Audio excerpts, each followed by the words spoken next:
Hello, and welcome to the show. I'm Suyash Barve.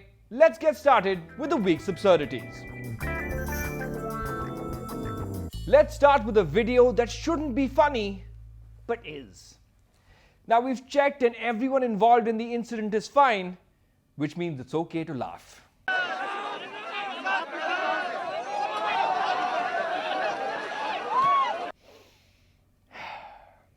That's it. It's happened.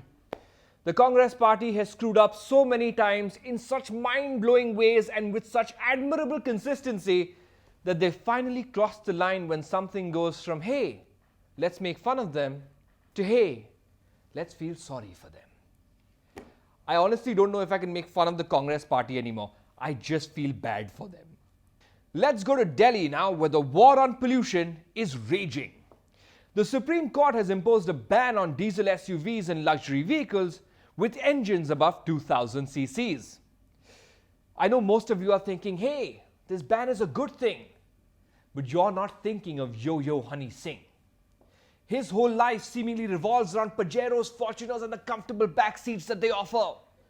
What is he supposed to do now? Drive around in a Santro? You're not thinking of Badshah, who has so many female friends that an SUV isn't enough. He needs a giant custom-made truck. And if you support this ban, you aren't thinking of Rohit Shetty. If he can't blow up SUVs, he basically can't make movies anymore. His life is over. 5 years from now, he's going to be working at a McDonald's. That's on you. For our top story, we're going to talk about India's judiciary, an institution that is so messed up, it makes the legislature look like a well-oiled machine. Now, some of the high-profile verdicts that have been handed down in the past few months have been nothing short of comical. But verdicts are best debated by lawyers and judges. What is not debatable, however, is the amount of time it takes India's courts to get anything done. If India's judiciary was your boyfriend, it would show up for dinner 4 days late. If India's judiciary was your mom, you'd celebrate your 5th birthday in the womb. If India's judiciary was your girlfriend, every month would be a pregnancy scare. Let's just go case by case. Salman Khan's hit and run saga began in 2002. 13 years. Do you know how long ago 2002 was? We saw Saurav Ganguly topless for the first and thankfully last time. Mohammad Kaif was our biggest cricketing hero. Now he probably works in his dad's factory. During that time, Salman has appeared in over 40 movies. If his trial had gone through and he'd been convicted, we might have at least been spared the tragedy that was Yuvraj. 2 V's, by the way, because Subhash Ghai spends more money on numerology than he does on screenplays. So basically, as an under trial, Salman Khan made crores of rupees, was nominated for awards, and dated several women who are unreasonably hot. Any normal person would happily go to jail for the rest of their lives if they could have 13 years as Salman Khan. It's only fair. What's definitely not fair, however, is that last appeal which led to Salman's eventual acquittal. Yeah, appeals don't just happen that quickly. In fact, according to some reports, Salman's appeal happened 11 times faster than average. Remember, this is a guy who's out on bail, making movies, dating supermodels, while there are people sitting in jail waiting for their appeal to be heard. But 13 years and hyperspeed appeals are nothing. Have you heard of Sanjay Dutt? His case started in 1993. Do you remember 1993? No, I'm genuinely asking because I don't. I was 5 years old. Sanjay Dutt was eventually convicted, of course, but his time in jail has been inconsistent. The actor, who was in and out of prison of parole and furlough several times, was last on a 30-day parole earlier this August, one last time. Of his 2 years in prison, he has spent 5 months out of jail. If this was college and my attendance was this bad, मेरे को केटी लगता था, dude. Despite this, Sanjay Dutt is likely to be released 3 months early in February of next year. Then, of course, there's Manu Sharma, a man made famous by shooting an innocent woman in the face because she refused to serve him alcohol.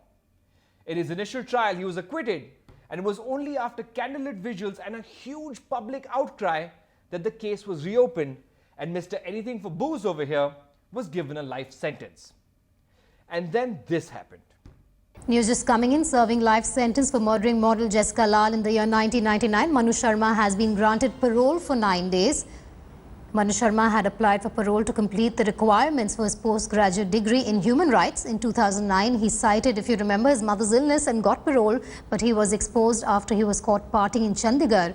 Yeah, the guy who shot a woman in the face is doing a postgraduate from the Indian Institute of Human Rights. Listen, guys, I know you want IIT or Harvard, but you need to set higher admission standards. Oh, and that's not all. He also got married this past April. Listen, Mrs. Sharma, whoever you are, I'm sure you aren't the smartest woman in the world, but you need to set higher standards. Oh, wait, there's more. He's going to be out again, day after tomorrow, in fact, to give, and I couldn't make this up if I tried, his law exams. Now, why am I even bothering to bring this up? Because as of November of last year, more than 282,000 people were in jail as under trials. That's 68% of our entire prison population, 68%. And 25% of these under trials have spent more than a year in jail. Now let's be clear, an under trial has not yet been proven guilty. In the eyes of the court, he or she is innocent.